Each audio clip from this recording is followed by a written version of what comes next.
요한계시록 2장 18절부터 29절까지 우리 한 목소리로 합독하도록 하겠습니다. 두아디라 교회의 사자에게 편지하라. 그 눈이 불꽃 같고 그 발이 빛난 주석과 같은 하나님의 아들이 이르시되, 내가 내 사업과 사랑과 믿음과 섬김과 인내를 아노니 내 나중 행위가 처음 것보다 많도다. 그러나 내게 책망할 일이 있노라. 자칭 선지자라 하는 여자 이세벨을 내가 용납함이니 그가 내 종들을 가르쳐 깨어 행음하게 하고 우상의 제물을 먹게 하는도다. 또 내가 그에게 회개할 기회를 주었으되 자기의 음행을 회개하고자 하지 아니하는도다. 볼지어다, 내가 그를 침상에 던질 터이요 또 그와 더불어 간음하는 자들도 만일 그의 행위를 회개하지 아니하면 큰 환난 가운데에 던지고, 또 내가 사망으로 그의 자녀를 죽이리니 모든 교회가 나는 사람의 뜻과 마음을 살피는 자인 줄 알지라. 내가 너희 각 사람의 행위대로 갚아주리라. 두아디라에 남아있어 이 교훈을 받지 아니하고 소위 사탄의 깊은 것을 알지 못하는 너희에게 말하노니 다른 짐으로 너희에게 지울 것은 없노라. 다만 너희에게 있는 것을 내가 올 때까지 굳게 잡으라. 이기는 자와 끝까지 내 일을 지키는 그에게 만국을 다스리는 권세를 주리니 그가 철장을 가지고 그들을 다스려 질그릇 깨뜨리는 것과 같이 하리라. 나도 내 아버지께 받은 것이 그러하니라. 내가 또 그에게 새벽별을 주리라. 귀 있는 자는 성령이 교회들에게 하시는 말씀을 들을지어다. 아멘. 이 말씀은 하나님께서 하신 말씀을 통해서 주신 교훈의 제목은 두아디라 교회, 아버지 하나님, 오늘단 우리 신림교회를 향해서 요한계시록에 기록된 두아디라 교회가 우리에게 어떠한 도전을 주고 어떠한 교훈을 주는지 이 말씀을 통해서 우리가 깨닫고 깨닫는 심령들마다 말씀 안에서 사는 자 되어 나 항상 주님과 함께하는 삶, 그 어디나 하늘나라가 되게 하옵시고 승리하는 삶으로 하나님께 영광 드러내는 믿음의 자녀가 되도록 주님께서 인도하여 주옵소서. 오늘따라 말씀을 듣는 모든 심령들마다 듣는 귀가 발달되어 깨달음의 영이 어느 누구보다도 뛰어나게 하옵시고 그 깨달음으로 인해서 참된 자유함과 또한 아버지 하나님 앞에 영광된 삶을 사는데 부족함이 없는 신실한 믿음의 자녀가 되도록 성령 하나님께서 인도하여 주옵소서. 예수님의 이름으로 기도드립니다. 아멘.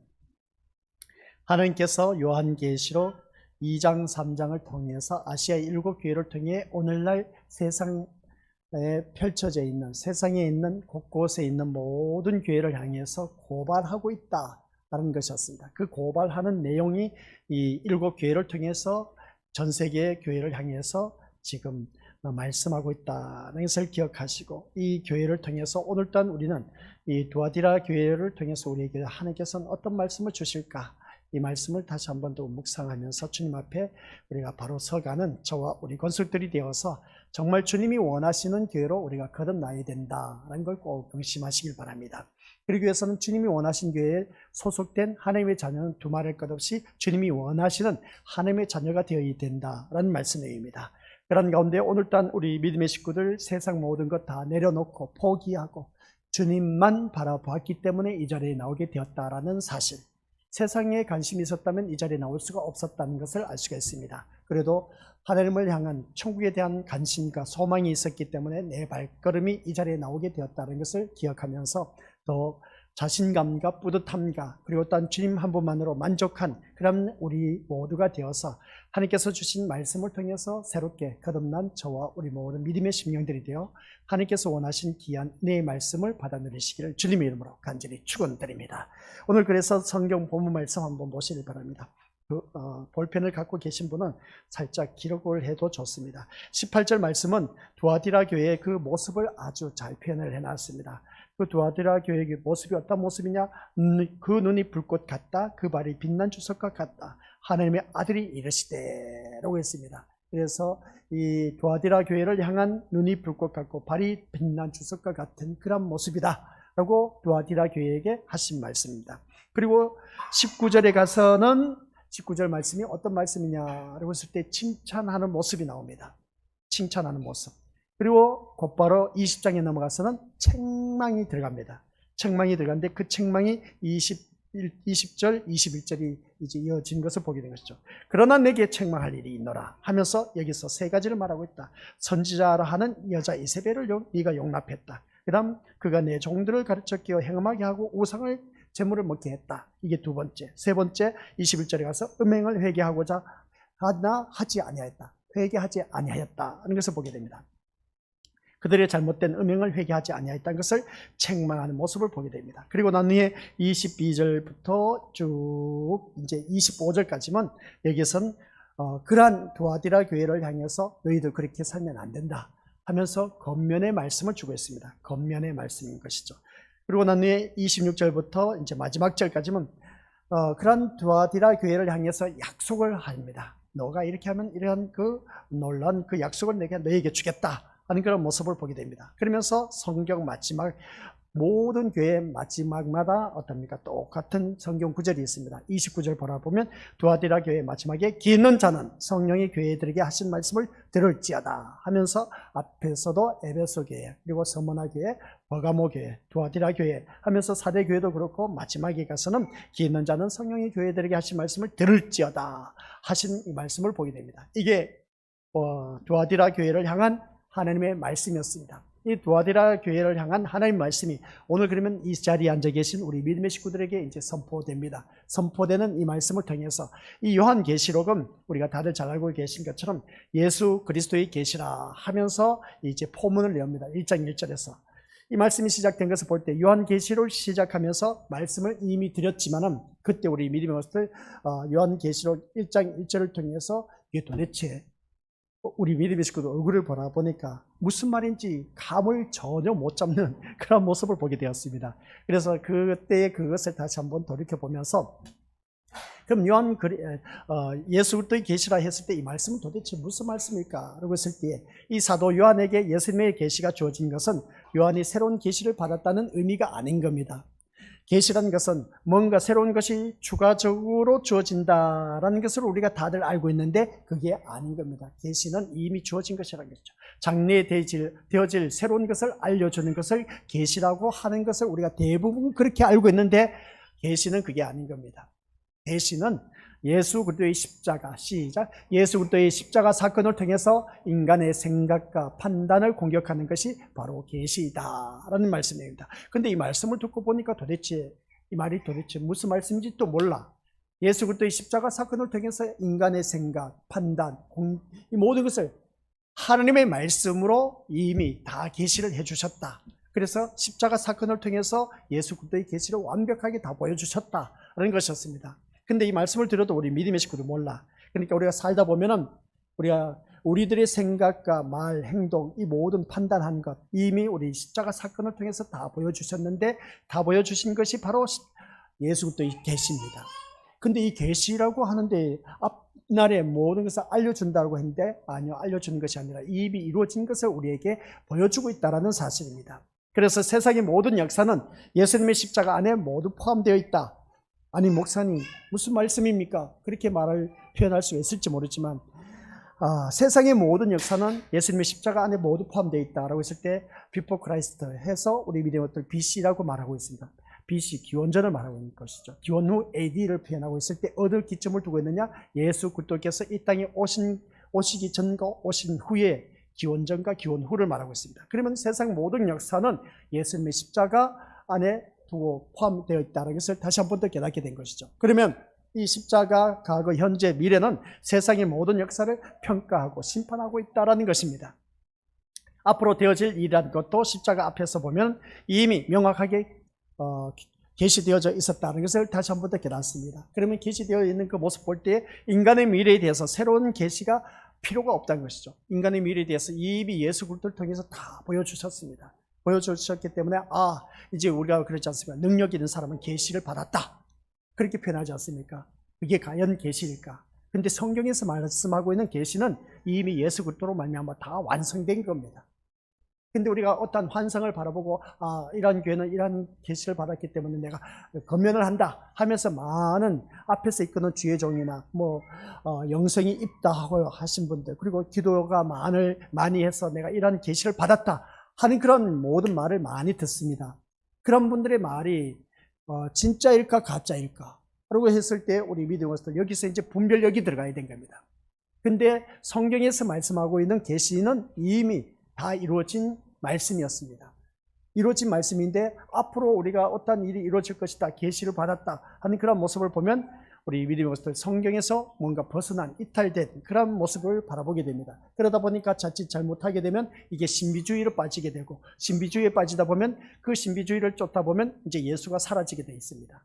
이제 그 이상을 보고 환상을 보았다, 계시를 받았다 한 사람이 이제 교주가 되는 경우가 참 많이 있음을 보게 됩니다. 그래서 성경 말씀은 안 믿고 그 말씀을 한 그 계시를 받았다, 환상을 봤다 그 사람의 말을 믿게 되는 것이죠. 이게 바로 오늘날 우리가 잘못된 그런 신앙의 노선에 자신도 모르게 그렇게 혹하고 빠져들어가는 것을 바라보게 됩니다. 우린 그런 자가 되어서는 안 된다는 걸 꼭 명심하시길 바랍니다. 그래서 오늘 우리 이것들 세상의 모든 역사는 이 십자가 안에 모두 포함되어 있다는 것을 다시 한 번 더 기억하시고, 이 십자가 과거, 현재, 미래라는 세상의 모든 역사를 평가하고 심판하고 있다는 것을 알 수가 있습니다. 그래서 앞으로 되어질 일이라는 것도 십자가 앞에서 보면 이미 명확하게 계시되어져 있었다는 것인데, 그러면 십자가를 통해서 어떻게 계시가 되어져 있느냐, 이걸 이제 우리가 알아가는 겁니다. 그래서 계시록을 하나하나 말씀을 바라보면서 나아가는 것인데, 인간의 미래에 대해서는 새로운 계시가 필요 없다는 겁니다. 이미 모든 것이 다 이루어져 있기 때문에 그렇습니다. 그래서 인간의 미래에 대한 새로운 계시는 없습니다. 이건 어떻게 보면 우리 믿음으로서 이것은 이상하다 생각할지 모르지만 말씀으로 이미 다 완성되어져 있습니다. 우리 예수님께서는 우리가 가서 누릴 수 있는 그러한 초소를 예비하러 가셨다고 우리 주님께서 말씀했습니다. 근데 주님이 이미 우리를 위해서 그 초소가 이미 다 준비되어 있습니다. 신랑 되신 예수님은 우리가 그할 초소를 다 예비되어 있는데, 신부인 우리가 혼수품을 준비가 안 되어 있어. 그러다 보니까 아직 우리는 그 하나님 나라 주님이 우리를 위해서 초소, 그러니까 우리가 대부분 장가 시집을 가게 되면 여자는 혼수품을 준비하고 남자는 어떻습니까? 집을 장만하지 않습니까? 요즘은 이제 같이 하는 그 모습을 보게 되는데, 신부인 우리는 믿음의 혼수품을 준비해야 되고, 신랑 되신 예수님은 우리를 위해서 이미 거할 초소를 예비 다 해놓으셨습니다.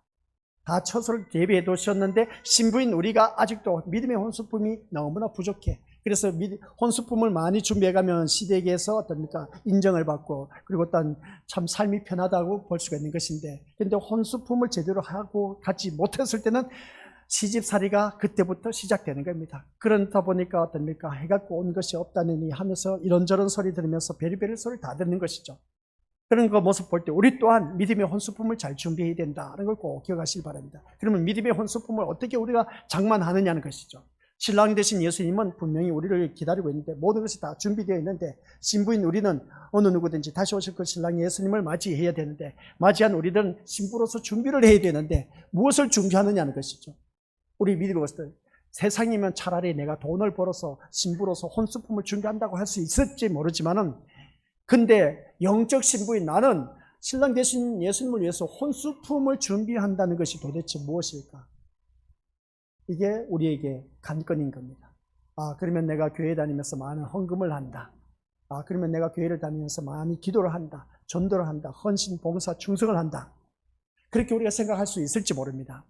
그런 그 모습을 바라볼 때 그것보다 더 근본적인 것은 신부인 내가 단장을 해야 되는 것이죠. 단장을 하면서 혼수품을 많이 준비하는 것은 믿음의 이력인 겁니다. 믿음의 이력인데, 그것보다 가장 더 중요한 것은 신부로서 단장해야 할 것이 뭐냐. 우리가 여자는 어떻습니까? 드레스를 입지 않습니까? 그런 것처럼 신부인 우리 또한 드레스를 입어야 되는 겁니다. 영적 신부로서. 그러면 그 드레스, 옷을 입어야 되는데, 그 옷은 이미 어떻습니까? 예수부터의 의의 옷을 입고 있는 우리가 되었습니다.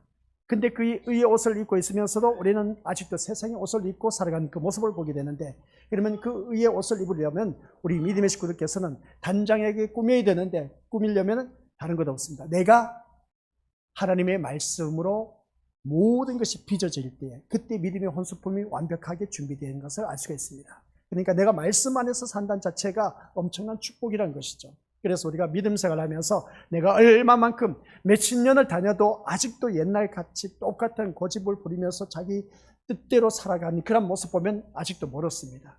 몇십 년을 다녔다 한들 무슨 소용이 있겠냐는 겁니다. 단 1년, 2년을 다녀도 많이 말씀으로 바뀌어간 그 사람을 우리 주님께서 기뻐하시고 인정하신 겁니다. 오랫동안 우리가 신앙생활을 했다 해서 다 천국 못 들어갑니다. 명심하시기 바랍니다. 하나님 뜻대로 행한 자만이 우리가 하늘나라에 들어갈 수가 있다는 그 성경 말씀에 분명히 기록되어 있습니다. 아무리 내가 주여 주여 주여 한다 한들 우리 믿어서 천국 못 들어갑니다. 하나님 뜻대로 행한 자만이 들어갈 수가 있다고 했습니다. 그래서 앞으로 되어질 일이라는 것도 십자가 앞에서 보면 이미 명확하게 모든 일들이 계시가 되어져 있다. 그래서 인간의 미래에 대해서는 새로운 계시가 필요 없다고 제가 말씀을 드렸습니다. 그래서 요한계시록을 시작하면서 예수 그리스도의 계시라고 말하는 것은 예수님의 십자가 세상의 역사를 평가하고 고발한다는 것임을 알 수가 있습니다. 그래서 예수 그리스도의 계시가 십자가 사건을 통해서 이루어지고 있는데, 그래서 세상의 역사를 평가하고 있는 것이 바로 예수 그리스도의 십자가 사건을 통해서 보여지고 있다. 이것을 보게 됩니다. 그래서 요한계시록은 어떻게 하면 구원을 받는가? 우리 대부분 거기에 초점을 맞춰져 있지 않습니까? 어떻게 또한 해야 칭찬받는 교회가 되느냐라는 시각으로 바라보고 있는데, 이 요한계시록을 그렇게 바라봐서는 안 된다는 겁니다. 이 요한계시록은 심판을 대비하는 책도 아니고 완성을 위해서 뭘 어떻게 하라는 것을 가르치는 것도 아닌 겁니다. 이미 완성된 자리에서 세상을 바라보고 있다는 겁니다. 이 요한계시록이. 무슨 말씀인지 이해가 되시죠? 이미 하나님 나라는 완성되어 있습니다. 완성되어 있는데 이 계시록을 바라보면서 우리 믿음의 것을 바라보면 다들 그랬습니다. 이 완성된 세계, 완성된 자리에서 이 세상을 바라보고 있는데 우리는 그 완성되지 않는 그 세계를 바라보면서 우리가 나아가는 그 모습을 보게 되는데 그게 잘못됐다는 겁니다. 그래서 완성된 자리에서 세상을 보니까 그동안 우리가 드러나지 않았던 제 실체가 낱낱이 드러나는 것을 보게 됩니다. 불완전한 세계에서 바라보면 이 세상에서 제가 드러날 수가 없습니다. 근데 완성된 세계에서 이 세상을 내려다 보니까 이미 우리들의 제약된 모습이 하나 둘 들춰나온다는 것이죠. 드러난다는 겁니다. 그래서 우리가 교회를 다니면서 내 죄가 무엇인지 그것을 철저하게 빨리 깨닫는 자가 상책이다. 그런 자가 바로 우리 믿음으로서 신부로서 제대로 단장할 수가 있다. 혼수품을 준비할 수가 있다는 겁니다. 일곱 교회를 바라보면서 역시 마찬가지인 겁니다. 교회가 어떻게 하면 구원을 받는가를 가르치는 것이 아니라 일곱 교회는 현실을 통해서 세상의 악함을 드러내고 있습니다. 세상의 악함을 드러내는 것이 일곱 교회를 통해서 말씀하고 있다. 어떻게 하면 구원을 받아서 천국 들어가느냐가 아니라 이 일곱 교회를 통해서 현실의 세계에서 일어나는 모든 교회와 또한 이 세상이 얼마나 악한 것인가를 그것을 드러내고 있다는 것입니다. 이걸 우리가 제대로 아셔야 됩니다. 오늘날 교회를 다닌다고 하면서도 모든 교회가 다 하나님께서 인정하신 교회고 칭찬받는 교회고 아닙니다. 오늘 우리가 이 본문 말씀을 바라봐도 두아디라 교회 책망하는 것은 한 절밖에 없습니다. 근데 거기서 칭찬받는 것은 한 절밖에 없지만 책망받는 거 보면 두 절이나 됩니다. 이런 모습 보면 우리 믿음으로서 우리가 어느 누구든지 이 세상의 모든 교회가 하나님으로부터 인정받는 교회가 참 보기 힘들다 말을 해도 과언이 아닌 것이죠. 그래서 우리는 이 말씀을 통해서 다시 한 번 더 기억해야 할 것은 이 일곱 교회 역시 우리에게 보여주는 것을 보면 구원을 받는가를 가르친 것이 아니라 일곱 교회를 통해서 현실을 통해 우리가 세상이 어떠한 세상인 것인가를 그 악함을 드러내고 있는 것을 이 계시록을 통해서 우리가 알 수가 있습니다. 일곱 교회를 통해서. 이미 영광의 자리에 앉아 계신 예수님의 모습이 교회라는 세상의 역사 속에서 고난받는 어린 양의 모습으로 등장하는 것을 알 수가 있습니다. 이미 우리 같이 읽어보죠. 시작. 영광의 자리에 앉으신 분이기에 고난받고 죽는 것도 실패가 아니라는 겁니다. 영광의 자리에 앉으신 분이 고난받고 죽는 것도 실패가 아니라는 것을 바라볼 때 오늘 이 자리에 앉아 계신 우리 믿음의 식구들 나의 삶을 한번 돌이켜보시길 바랍니다. 내가 지금 받고 있는 고난 그리고 어떤 내 삶에 성공한 것도 있고 실패한 것을 보게 됩니다. 이런 모습을 볼 때 우리 믿음의 식구들께서는 우리가 바로 이 영광을 아는 자냐라는 것을 묻고 싶다는 것이죠. 이 영광의 자리에서 이미 앉으신 예수님을 바라보았을 때 고난받고 죽는 것도 실패가 아니다라는 것을 볼 때 이것은 도대체 우리가 어떻게 받아들여야 할 것인가? 예수님은 모든 삶 속에서 싸워서 승리해서 이미 영광의 자리에 앉아 계십니다. 영광의 자리에 앉아 계시기 때문에 우리는 또한 이 영광을 얼마만큼 제대로 알고 파악하고 있느냐가 참 중요한 것이죠. 그래서 영광을 알기 때문에 현재의 고난을 고난으로 보지 않는 그런 우리들의 신앙의 모습이 되어야 된다. 이게 바로 오늘 우리들의 삶의 모습인 겁니다. 이제 말씀이 조금 어려운 것 같기도 하지만 쉽다는 것이죠. 이 영광의 자리를 알고 있는 자라면 지금 내가 당하고 있는 고난은 고난이 아니라는 것이죠. 이 고난 당한 것은 당연한 겁니다. 성경 말씀을 바라보니까 고난 당한 것이 내게 유익이라고 했던 것을 보게 된 것이죠. 고난이 없었으면 우리가 주님을 찾지도 않습니다. 고난이 있기 때문에 주님을 찾는다는 것이죠. 그런 그 모습을 바라봤을 때 오늘 이 자리에 앉아 계신 우리부터 한번 생각해 보시길 바랍니다. 이 영광을 알기 때문에 현재의 고난을 고난으로 여기지 않는 그런 모습, 이게 바로 우리들이 신앙의 모습이 되어야 된다는 겁니다. 그런데 우리는 그 고난에 너무나 집중되어 있습니다. 내 삶이 너무나 고달프고 힘들어. 고난 속에, 고난의 연속이야. 그러다 보니까 아니 교회를 열심히 다니는데도 불구하고 왜 주님은 나에게 이러한 고난을 주실까 하면서 거기에 대해서 회의감을 느끼기도 하는 그 모습 보게 됩니다. 그러다 보니까 내가 이렇게 신앙생활 할 필요가 있을까 하면서 포기하는 자들도 있습니다. 그래서 전도를 하다 보면은 난 과거 교회 다니는 때가 있었다는 것을 보게 됩니다. 교회 다녔다는 것이죠. 그런 모습 볼 때 우리가 믿음의 모습을 바라보면 어느 누구든지 그 대가를 바라보고 교회를 다닌 자들이 부지기수로 많고 또 전도를 해서 대부분 나도 교회를 다녔다 하면서 하신 분들 이야기를 들어보면 교회를 다니면 뭐 어떤 걸 대가를 바라고 다녔다는 증거입니다. 우리 믿음의 모습들 이미 대가는 다 받았습니다. 우리 믿음의 식구들은 다 받았습니다. 근데 목사님 저 받은 거 없는데요? 아니요, 이미 다 받았습니다.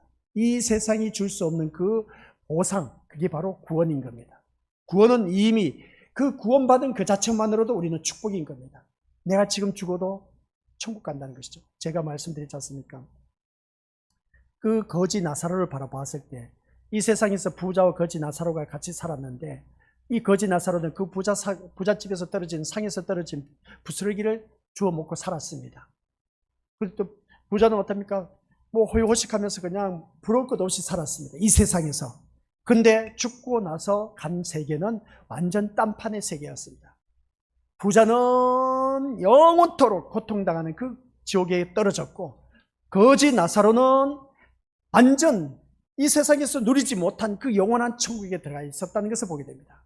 그래서 오직 했으면은 부자가 어떻게 했습니까? 저 거지 나사로에게 손끝에 물 한 방울 찍어서 내 혀를 서늘하게 해달라고 할 정도였습니다. 그만큼 고통심한 지옥이었다는 것을 보게 된 것이죠. 이런 모습을 바라봤을 때 우리 믿음의 식구들 모두가 이 영광의 자리를 안다는 자체가 참 쉬운 일이 아닌 겁니다. 천국에 대한 확신을 갖고 있고 소망을 갖고 있다면 지금 내가 삶의 현장 속에서 고난받는 거 그거 연연하지 않습니다. 당연시 여기고 믿음으로 우리가 소화시켜 나갈 수밖에 없습니다. 그래서 그 거지 나사로의 이야기에 대해서 우리가 들었지 않습니까? 내가 평생을 거지로 살아도 내 마음 중심에 예수님을 사랑하는 마음으로 꽉 차 있으면 그 인생은 죽어도 천국 가는 겁니다. 그 마음 자세로 우리가 살아가야 되는 겁니다. 근데 우리는 주님을 사랑하는 마음이 꽉 차 있지 않고 세상 사랑하는 것으로 꽉 차 있다 보니까 자꾸만 우리들의 신앙생활은 원망 불평이 나오고 누구는 어떻고 누구는 어떻고 하면서 주위 사람들이 부러워지는 것입니다. 이 말씀이 뭐겠습니까? 내가 주님을 사랑하는 마음이 아직도 온전히 내 마음에 꽉 차 있지 않고 세상 것을 사랑하는 것이 더 크게 차지하고 있다는 증거입니다. 이걸 우리가 빨리 빼내지 않으면 하나님 나라에 들어가지 못합니다. 아시겠습니까? 내 심령 속에 주님을 사랑하는 그 마음으로 꽉 차 있다면 이 거지 나사로처럼 평생을 내가 거지로 살아도 괜찮다. 고통 속에서 살아도 괜찮다. 주님을 사랑하는 그 마음이 내 심령 속에 꽉 차 있으면 언젠가 내가 이 세상 이별하고 나는 천국에 들어간다는 것이죠. 이 말씀에 대한 우리가 소망을 확신을 갖고 살아가야 된다는 그런 말씀입니다. 그런데 우리는 그렇지 않다는 것이죠. 세상 살아가다 보니까 그래서 이 영광의 자리에서 우리가 어느 누구든지 이르게 되면은 그것보다 더 좋은 것이 어디 있겠습니까? 이 세상에서도 남들보다 월등한 자리에 이르게 되면 참 그 영광의 자리는 참 좋습니다. 남들이 누리지 못한 그 자리에 올라섰을 때 얼마나 그래서 많은 연말에 가면 어떻습니까? 연예인들이 대상을 받고 무슨 상을 받았다면 이 모든 영광 하나님께 들립니다 하고 그렇게 표현한 경우가 많이 있음을 보게 됩니다. 그 연예인들 가운데 교회 다니다 보니까 얼마나 좋은지 모릅니다. 모든 사람이 다 받지 못한 거, 그 상을 받았으니까 모든 사람 바라보는 앞에서 이 모든 영광 하나님 앞에 돌립니다. 야, 멋지지 않습니까? 그런데 하나님은 영광을 받으신데 이 세상 것으로 인해서 세상 결과물을 통해서 하나님 영광 받으신 게 아닌 겁니다. 내 자녀가 좋은 대학에 들어가고 좋은 직장에 들어가서 출세했다, 사업 성공했다, 어느 누구보다도 어떤 자리에 있다 해서 이 모든 것을 통해 하나님 앞에 영광을 돌립니다. 아니요. 하나님은 그런 영광을 가지고 그래 잘했다 칭찬하는 그 하나님이 아니십니다. 하나님은 어떤 것을 통해서 영광을 받으시느냐? 내가 말씀 안에서 사는 사람을 하나님께서 그것을 통해서 영광 받으시는 겁니다. 그게 뭐냐면은 우리 하나님은 오직 예수 그리스도를 통해서만이 영광을 받으십니다. 이걸 제대로 아셔야 됩니다. 그래서 우리는 예수님의 기쁨이 된다면 그것으로 인해서 만족할 뿐이라는 것이죠. 그러니까 믿음 생활하면서 우리가 어느 누구든지 그 영광된 자리는 제가 늘 말씀드렸지 않습니까? 빌립보서 4장 19절 나의 하나님이 뭐라고 했습니까? 그리스도 예수 안에서. 그리스도 예수 안에서가 뭡니까? 이 말씀 안에서 사는 사람. 예수 그리스도 안에서 영광 가운데, 말씀 안에서 사는 사람이 영광 가운데 그 풍성한 대로 너희 모든 것을 다 채워주신다. 그 말씀인 겁니다. 내가 말씀 안에서 사는 것이 바로 영광인 겁니다. 하나님의 영광인 겁니다. 내가 세상에서 어떤 다른 사람들보다 사업 잘하고 번창하고 잘 살고 잘 먹고 잘 누리고 모든 사람들 우러러 봤을 때 이 모든 삶을 통해서 하나님 나에게 은혜를 주셨기 때문에 이거 모든 걸 하나님 앞에 영광을 돌려드립니다. 아니요. 하나님께서는 이런 것을 통해서 영광 받으신 분이 아니란 것. 그렇다면 하나님 자녀에게 모두 다가 다 잘되고 출세하게 잘 먹고 잘 살게 해주셔야 되지 않느냐는 겁니다. 그게 아니란 것이죠. 하나님의 영광은 내가 말씀 안에서 살 때 그게 바로 하나님 영광이라는 것이고 하나님 영광 안에 사는 그 모습을 바라봤을 때 믿음 생활하면서도 불구하고 우리 믿음으로서 내 삶은 현실인 겁니다. 펴지질 않아. 남들보다 잘 먹고 잘 살고 잘 누리질 못해. 남들처럼 좋은 옷도 입질 못해. 좋은 집에도 살지 못하고 있어. 좋은 차도 굴리지를 못해. 좋은 신발도 신지를 못해. 좋은 대학에도 들어가지 못했어. 좋은 직장도 들어가지 못했어. 이런 모습을 바라봤을 때 그러함에도 불구하고 내 마음속에 오직 주님을 사랑하는 그 마음이 꽉 차 있으면 그 인생은 성공한 인생. 언젠가 우리가 주님 앞에 이르렀을 때는 모두 다가 다 하나님 앞에 이르게 될 텐데 그 하나님 앞에 이르게 되어서 심판을 받게 될 텐데 내가 주님을 향한 그 마음이 세상 것 어느 것보다도 주님을 사랑하는 마음이 앞서 있으면 그 인생은 천국에 들어갑니다. 근데 내 마음에 주님을 사랑하는 마음보다 세상 것이 앞서 있으면 그 인생은 천국 못 들어갑니다. 아시겠습니까? 그때는 가타부타 이유가 없습니다. 그걸 우리가 제대로 아셔야 된다 그랬죠. 그래서 우리가 이 영광의 자리가 얼마나 귀중한 것인가를 제대로 알아야 된다. 그래서 이 영광을 무시하는 그런 세상에서 영광을 아는 자로 산다는 것 자체가 곧 고난이며 싸움이 된다는 그런 말씀입니다. 자세히 말씀 보세요. 참 말씀을 너무 어렵게 준비를 했는데 어렵게라고 생각하지 마시고 영광을 무시하는 세상에서 영광을 아는 자로 산다는 것 자체가 고난이라는 것. 여기서 말한 게 뭐겠습니까? 세상 영광을 말하는 것이 아닌 겁니다. 우리의 영광은 뭐라고요? 제가 말씀드렸지 않습니까? 뭐라고요? 말씀 안에서 사는 것이 영광인 겁니다. 이 영광을 무시하는 세상에서, 그러니까 말씀을 무시하는 이 세상, 다 말씀을 거부하지 않습니까? 말씀을 안 받아들여요. 천도해봤자 너나 잘 믿으라 합니다. 오히려 교회 다니는 사람 욕을 합니다. 하나님의 말씀을 무시하는 겁니다. 영광을 무시한다는 것은 하나님 말씀 안에서 하는 것을 말하는 겁니다. 하나님 말씀 안에서 사는 우리들 어떻습니까? 세상은 무시한다는 것이죠. 그러다 보니까 영광을 아는 자로 산다는 것 자체가, 말씀대로 산다는 자체가 바로 우리는 고난이라는 겁니다. 고난이야. 진짜 말씀대로 산다. 그래서 세상 사람들 말하지 않습니까? 야, 너 그렇게 살다 보면, FM대로 살다 보면 죽도 밥도 안 돼. 오늘 같은 경우는 그렇게 보다 살다 보면 너 살아갈 수가 없어. 야, 대충 적당히 살아. 그냥 뭘 그렇게 고지고대로 살면서 그 FM대로 사냐. 그렇게 말한 경우가 있음을 보게 됩니다. 그런 소리를 듣는 우리 믿음의 식구들 참 잘했습니다. 참 잘하셨습니다. 그 소리를 들어야 돼요.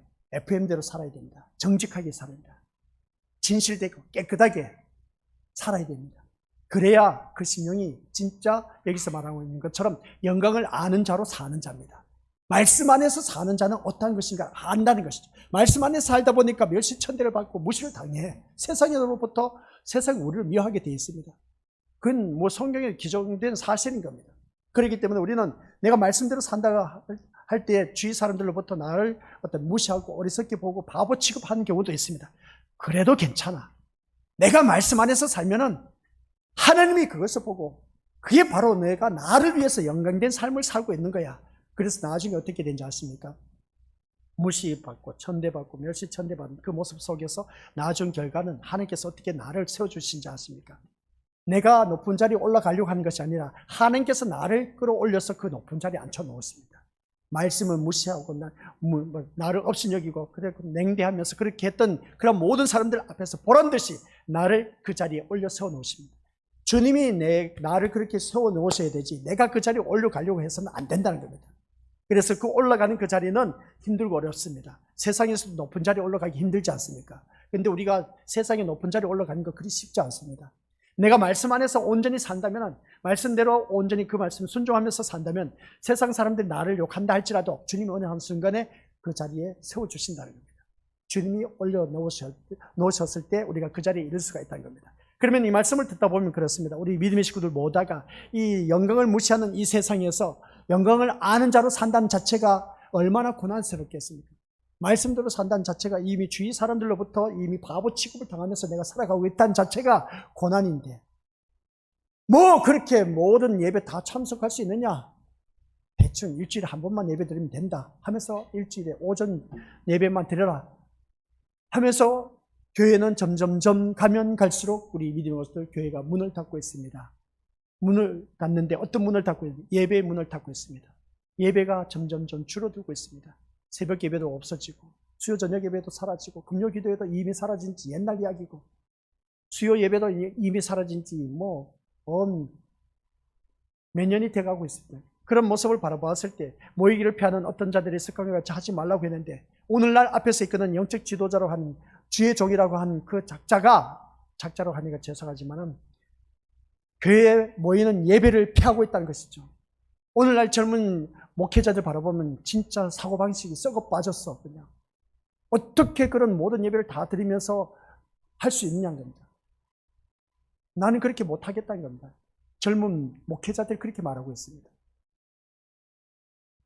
성경에서 벗어난 그런 이탈된 모습을 바라보면 한심스럽게 그지없는데 이런 모습 볼 때 우리 신림교회 믿음의 식구들은 아니 다른 교회도 다 쉬고 있는데 또 다른 교회는 그렇습니다. 삼복더위 여름에는 구역 예배가 없습니다. 그리고 수요 예배도 없습니다. 금요 기도회도 없습니다. 삼복더위에 더위가 먹기 때문에 예배를 쉬겠습니다 합니다. 야, 진짜 너무나 좋지 않습니까? 우리 미리워서 그런 교회 찾아가세요. 왜 우리 신림교회 와서 맨날 같이 이렇게 모든 예배 다 참석하는지 몰라. 아니요, 그렇게 살면 안 돼요. 우리는 하나님의 자녀이기 때문에 어떻게 해서든지 모이기를 힘써야 돼요. 모든 예배 다 참석해야 돼. 그래야 우리가 살아갈 길은 그거밖에 없습니다. 다른 교회는 다 그렇게 산다 할지라도 우리 교회만큼 아니라도 우리 미리워서 제대로 모이기를 힘쓸 줄 아는 그런 교회가 되어야 된 겁니다. 그래야 우리가 최후에 진짜 남는 자가 되어서 천국에 들어갈 수가 있다니까요. 교회 다 다닌다고 해서 큰 교회 다녀봤자 우리 미리워서들 다 천국 들어간 줄 아십니까? 아니요. 진짜 백이 신자와 가짜 백이 신자가 있을 뿐만 아니라 우리 또 앞에서 다 다뤘지 않습니까? 서문화 교회 버드가모 교회, 에베소 교회 다 바라보면서 봤지 않습니까? 누가 진짜인지 가짜인지 서문화 교회를 통해서 우리가 너무나 보여줬지 않습니까? 가라지 신자와 알고 신자가 있다고 성경에서 또 말씀했고 또 우리 미리 어떤 열처녀 비유를 바라봤을 때 슬기로운 5처녀는 등과 기름을 준비했다는 겁니다. 그게 무엇을 말합니까? 믿음의 이력을 말할 뿐만 아니라 우리가 주님 오시는 그날 모이기를 힘쓰는 그런 자들의 모습이고 근데 기름을 준비하지 못한 자는 문 열어달라고 아무리 기름을 간 그 시간에 문이 닫혀버렸습니다. 문을 열어달라고 해도 이 문이 닫혔습니다. 문이 닫히면 끝난 겁니다. 지옥에 떨어질 수밖에 없습니다. 그러니까 우리는 믿음 생활하면서 이것저것 따지면서 다른 교회 저렇게 하는데 우리도 그렇게 따라갑시다. 따라가다 보면 큰 코 다칩니다. 평탄한 길로 가다 보면 멸망의 길로 이를 수밖에 없다 했습니다. 근데 성경 말씀 주님께서 하신 말씀 보니까 좁고 협착한 길로 가는 자는 생명의 길로 이른다고 했습니다. 근데 이 좁고 협착한 길을 찾는 이가 많다 적다? 적다고 했어요. 이렇게 모이기를 힘쓰는 우리 교회가 그리 많지 않다는 겁니다. 많으면 얼마나 좋겠습니까? 우리나라가 이렇게 잘 먹고 잘 사는 이유가 옛날 선조들의 그 믿음의 열정이 있었기 때문에 그 믿음의 유산을 이어받아서 지금 우리나라가 그래도 강대국에 들어서 있습니다. 잘 먹고 잘 사는 나라로 되어 있습니다. 그게 그냥 우리가 이렇게 살게 된 것이 아닌 겁니다. 내 힘으로 된 게 아니에요. 그런데 믿음의 선조들이 이미 그 피뿌림에 그 피를 흘려 나왔기 때문에 믿음의 이력이 있기 때문에 우리가 그것을 받아 누리고 있다는 겁니다. 근데 가면 갈수록 또 어떻게 될 것인가 걱정이 되는 겁니다. 교회는 이제 문을 닫게 됩니다. 점점점 더.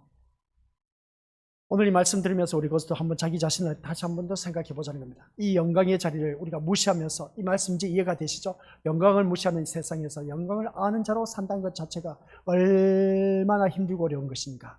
이제 말씀 이해가 되시죠? 내가 말씀대로 산다는 자체가 진짜 힘들고 어렵습니다. 오늘날 이 현실 사회에서는 바보 취급당한다는 것입니다. 당한다니까요. 이것이 바로 세상의 현실이고 요한계시록의 7교회를 통해서 펼쳐내고 있는 악한 자의 모습인 겁니다. 악의 모습이라는 것이죠. 이 악의 모습을 교회에서 그냥 횡행하고 있다는 겁니다. 우리는 그것을 본받아서는 안 된다는 것이죠. 그래서 이 말씀 오늘 본문 속에서 19, 20절 말씀 한번 보시길 바랍니다. 시작. 내가 내 사업과 사랑과 믿음과 섬김과 인내라 아노니 내 나중 행위가 처음 것보다 많도다. 그러나 내게 책망할 일이 있노라. 자칭 선지자라 하는 여자 이세벨을 내가 용납함이니 그가 내 종들을 가르쳐 깨어 행음하게 하고 우상의 제물을 먹게 하는도다. 아멘. 이 말씀을 바라보았을 때 우리 믿음의 것들 여기서 보면 두아디라 교회가 잘 보세요. 제일 위에 쪽을 보면 내 사업, 사랑, 믿음, 섬김, 인내 누가 안다고 했습니까? 주님이 인정했습니다. 주님이 인정을 했는데 두아디라 교회의 사업 그리고 또한 믿음, 섬김, 인내 주님이 인정했습니다. 야 두아디라 교회의 성도들이여 내가 너를 바라보니까 너의 사업과 사랑과 믿음과 섬김과 인내를 내가 안다. 인정한다는 것이죠. 잘했다는 겁니다. 그러면서 하신 말씀 뭡니까? 내 나중 행위가 처음 것보다 많다는 겁니다. 그러면 여기서 사랑하고 믿음하고 섬김, 인내 처음보다 더 많아졌다는 겁니다. 사업 또한 그렇다는 겁니다. 여기서 사업이라고 했을 때 뭐 우리가 사업을 벌려놓지 않습니까? 야 우리 이거 저거 하자 이렇게 하자 저렇게 하자 사업을 많이 늘려놓지 않습니까? 그렇죠? 그런 사업이 아닌 겁니다. 여기 사업이라는 것은 옆에 적어놓으세요. 행위를 말하고 있습니다. 행위. 사업은 곧 뭐라고요? 내 행위. 내 행위와 사랑과 믿음과 섬김과 인내를 아노니 하는 것을 볼 때 행위를 말하고 있습니다. 이 사업은 아시겠습니까? 그래서 내 나중 행위가 처음 것보다 많도다라고 이렇게 표현하지 않습니까? 이런 모습을 바라봤을 때 우리 믿음의 고수들 이 두아디라 교회의 그 사업과 행위와 사랑과 믿음, 섬김, 인내 안다고 했습니다. 이것이 어떤 모습인가는 구체적으로 말하지는 않습니다.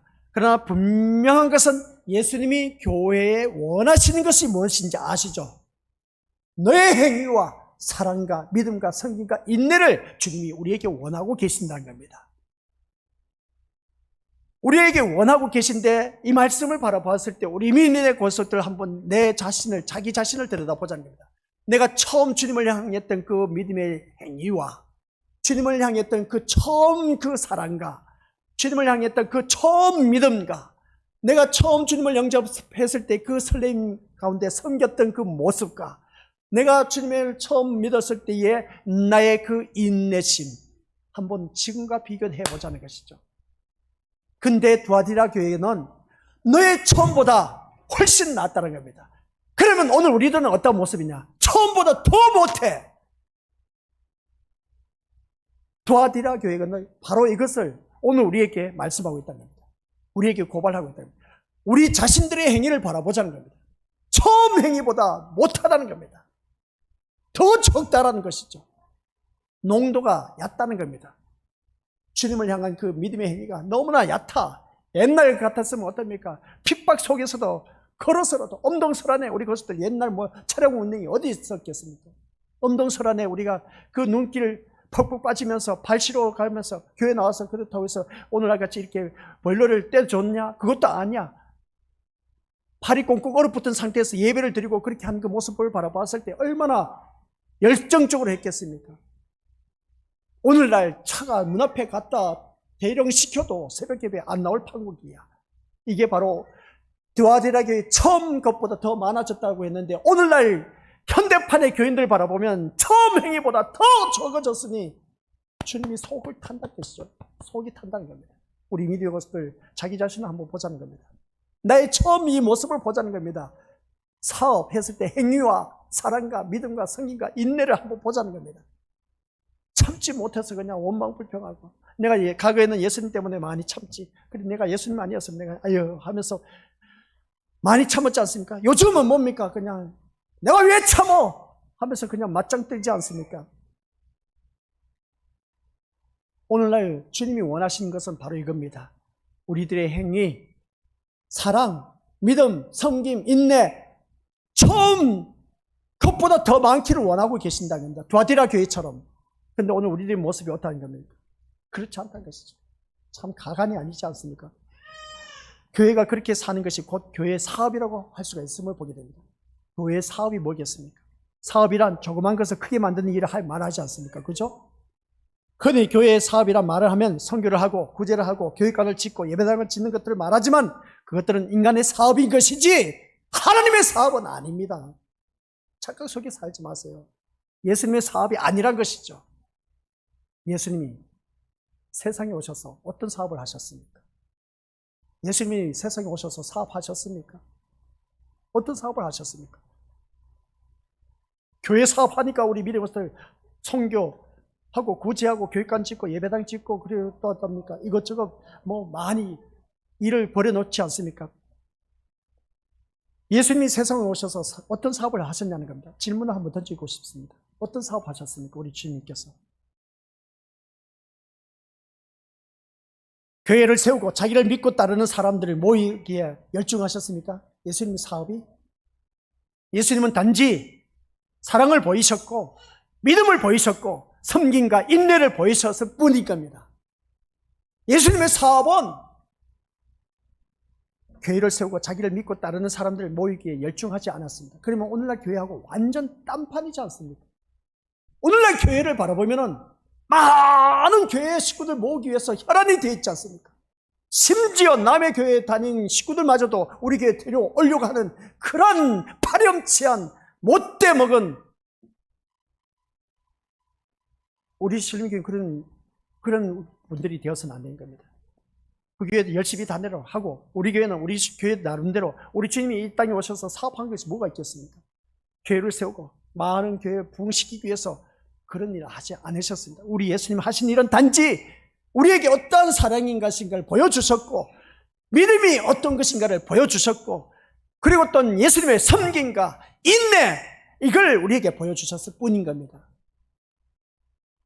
결국 예수님의 마음에 드는 교회는 예수님이 공생애 때 하셨던 것과 일치된 길을 가는 교회라고 말할 수가 있는 것입니다. 예수님이 마음에 드는 교회는 예수님처럼 사는 교회, 이걸 말하고 있는 것이죠. 이걸 말하고 있는데 오늘날 교회가 헛다리 짚고 있다는 것이죠. 어떻게 해서든지 교회 식구들 나오는 성도들 긁어 모아서 돈을 많이 헌금하게 하고 그래서 우리가 이것도 하고 저것도 해야 되지 않느냐 하면서 막 사업을 일을 벌이지 않습니까? 우리 예수님은 그런 것 하지 않았습니다. 이 말을 듣고 보니까 야 그럼 나 헌금 안 해도 되겠네. 예, 그렇게 생각하면 그렇게 살아가시길 바랍니다. 그렇게 살아가시기 바랍니다. 우리 주님은 섬김이 무엇인지, 믿음이 무엇인지, 사랑이 무엇인지, 인내가 무엇인지 그걸 보여주셨습니다. 이게 바로 주님이 원하시는 교회야. 아시겠습니까? 아유, 교회에 내가 계속 다녀도 우리 신령교회 말씀 진짜 어려워서 난 도저히 못 다니겠다. 못 다니면 다니지 마세요. 저는 알아듣기 쉬운 교회 찾아가서 차라리 그 교회 가서 열심히 신앙생활 하세요. 그래서 깨지고 부서져서 제대로 주님을 만나면 좋습니다. 그러나 어렵더라도 이 말씀을 붙잡고 내가 어떻게 해서든지 하나님의 자녀라면 하나님 말씀을 그 말씀에 붙들고 씨름을 해야 돼요. 천국에 아무나 못 들어가요. 우리 믿음으로서 쉽게 생각하지 마세요. 이 말씀도 제대로 깨닫지 못한데 그 엄청난 천국에 쉽게 들어갈 우리 것에도 꿈깨시라는 겁니다. 천국은 낙타가 바늘길로 들어간 것보다 더 힘들다고 했습니다. 낙타가 어떻게 바늘길로 들어가는 것입니까? 못 들어갑니다. 한번 생각해 보자는 것입니다. 그래서 우리가 교회 다니면 참 쉽게 생각하고 쉽게 우리가 천국 간다 생각하는데 아니요. 제가 진짜 이 말씀을 준비하면서 깨닫는 게 뭐냐면은 야 신앙생활은 그냥 그냥 시간 속에 파묻혀서 신앙생활 해서 천국 들어갈 일이 아니야. 제가 그래서 우리 믿음의 식구들에게 안타까워서 말씀드린 것이 뭐냐면은 지금까지 신앙생활 한 것이 아깝지 않습니까? 쏟아부은 게 얼마나 많습니까? 예배 드린 시간이 얼마나 많아. 내가 세상 것을 즐기지 않고 포기하고 내가 주님 앞에 나와서 헌신하며 충성하고 헌금한 것도 얼마나 많은지 몰라. 내가 참은 것도 너무나 많아. 아깝지 않습니까? 그런데 그 모든 과거의 이력들이 있는데 그걸 세상 것 차라리 누렸으면 괜찮지. 세상 사람처럼. 근데 세상 사람들이 누릴 때 나는 누리지 못하고 쓸 때 쓰지도 못하고 아끼면서 헌금도 하고 그렇게 했는데도 불구하고 내가 천국에 못 들어간다 생각 한번 해보세요. 이것보다 더 큰 낭패가 어디 있겠느냐는 겁니다. 진짜 너무나 안타까워. 아까워서도 이제 앞으로는 우리는 진짜로 제대로 된 신앙생활을 해야 된다는 겁니다. 대충 어불쩡하지 말자는 것이죠. 그래서 내가 이 자리에 나온 이유가 도대체 무엇일까? 그부터 목적의식을 제대로 알고 나오자는 겁니다. 내가 무엇 때문에 기대를 하고 이 자리에 나와 앉아 있는지, 어떤 소망을 갖고 내가 이 자리에 나와 앉아 있는지, 이것부터 우리가 제대로 내 자신에게 물어보고 나와서 앉아 있어야 되는 겁니다. 그냥 막연하게 나와서 앉아서 예배 종땡치면 시작하고 그냥 종땡치면 마치고, 아니 왔다 갔다 하는 그런 신앙생활 하지 마세요. 진짜 너무나 아깝지 않습니까? 아깝다는 게 뭐겠습니까? 오늘 이 시간 진짜 내가 세상에 관심이 있었으면 TV 켜놓고 자기가 하고 싶은 거 스마트폰 붙들고 뭐 자기가 하고 싶은 거 마음껏 할 수가 있습니다. 좋은 사람 만나고 친구 만나고 해서 자기가 누리고 싶은 거 얼마든지 할 수가 있습니다. 근데 우리 믿음의 식구들은 그거 다 포기했지 않습니까? 포기해서 이 자리에 나왔지 않습니까? 그럼 포기해서 이 자리에 앉아있다면 나의 목적이 이 세상의 것이었다면 차라리 그렇게 하면 돼. 근데 세상 것 포기하고 이 자리에 나왔지 않습니까? 그러면 어디에 관심이 있다는 겁니까? 천국에 대한 관심이 있지 않습니까? 그러면 천국에 대한 관심을 갖고 이 자리에 나왔다면 내가 어떻게 신앙생활을 해야 된다는 것을 이 시간을 통해서 깨달아야 되죠. 제대로 된 신앙생활을 해야 됩니다. 제대로 된 신앙생활을 해서 우리 모두 다 천국에 들어가야 되는 것이죠. 아시겠습니까? 그래서 우리 믿음의 식구들 이 말씀을 통해서 주님이 우리에게 친히 이 공생의 삶을 통해서 우리에게 보여주신 것처럼 우리가 그렇게 살아가기를 원하는 것, 주님이 원하시는 교회입니다. 이 주님이 원하시는 교회 우리가 그렇게 살아가야 된다는 것. 그래서 제가 늘 우리가 믿음의 고수들에게 알리고 싶은 것은 우리 신림교회는 한마디로 표현해서 교회란 껍데기를 가지고 있을 뿐인 겁니다. 껍데기가 있으면 속 알코뱅이가 있어야 되지 않습니까? 그죠? 알짜배기가 있어야 되는 겁니다. 껍데기 신앙으로 우리 다녀서는 안 돼. 아시겠습니까? 진짜 배기 신자라고 해서 우리가 알곡이 있어야 되지 않냐는 겁니다. 껍데기 신앙으로 우리가 다니지 말자는 겁니다. 그렇게 해봤자, 아무리 교회 다녀봤자 우리 믿음의 것들 다 소용없습니다. 교회 나와서 아무리 헌금해봤자 그 헌금한 게 아깝지 않습니까? 차라리 그 돈이었으면 우리 믿음의 것들 얼마든지 내가 하고 싶은 거 마음껏 했는데 얼마나 아깝지 않습니까? 아깝다 생각 들면 우리 믿음의 것들 제대로 우리가 예수님을 만나고 신앙생활을 하자는 겁니다. 이게 바로 우리가 해야 할 도리인 겁니다. 오늘 말씀은 여기까지. 진도가 많이 나가야 되는데 아셨죠? 진짜 우리 교회 열심히 다니시길 바랍니다. 열심히 다니는데 어떤 목적, 기대, 소망을 갖고 내가 교회를 다니는지 그것부터 본인 스스로에게 묻고 차라리 세상에 관심이 더 있다면 이 시간 교회 나오지 마시고 세상에 이런 목사가 어디 있겠습니까? 세상에 나가서 그냥 마음껏 즐기면서 살다가 이 세상 이별하면 됩니다. 이별하면 그 인생은 지옥에 떨어집니다. 지옥에 안 가려면 모든 예배 다 참여하시고 제대로 된 신앙생활 하자. 그래야 천국에 제대로 들어갈 수가 있습니다. 천국 섣불리 가볍게 여기지 마세요. 진짜 오늘은 목회자가 이렇게 말하면 될까? 근데 저는 말씀을 보니까 어쩔 수 없습니다. 그렇게 살아가야 돼. 말씀대로 살아가야 됩니다. 살지 않으면 큰일 납니다. 아셨죠? 아버지 하나님 감사드립니다. 오늘 이 자리에 머리 숙인 우리 귀한 믿음의 심령들 모두에게 진짜 예수님이 어떤 분이신가를 제대로 알고 만나고 섬길 줄 아는 믿음으로 거듭난 자 되어서 그 예수님 때문에 진짜 우리 모두 다 함께 저 영원한 천국에 들어갈 수 있는 자가 되도록 성령 하나님께서 이끌어 주옵소서.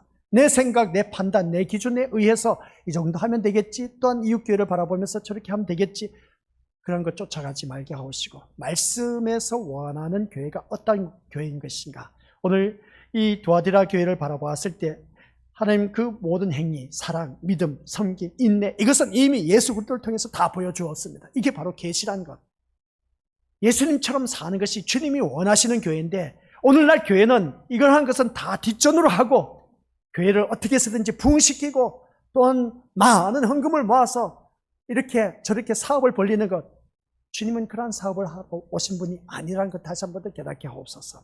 그래서 우리 신림교회가 주님이 원하시는 교회로 진짜 백의 신자로서 거듭나서 인정받는 그런 교회로 아버지 하나님 앞에 영광 돌려드릴 수 있는 우리 모든 믿음의 식구들이 되도록 각자 심령 말씀대로 살아갈 수 있도록 성령 하나님께서 도와주옵소서. 내딛는 모든 발걸음마다 주님께서 친히 간섭하시고 선한 길로 인도하셔서 아버지 하나님께서 기뻐하신 영광된 삶을 살아갈 수 있도록 강건적으로 역사하여 주옵소서. 예수님의 이름으로 기도드립니다. 아멘.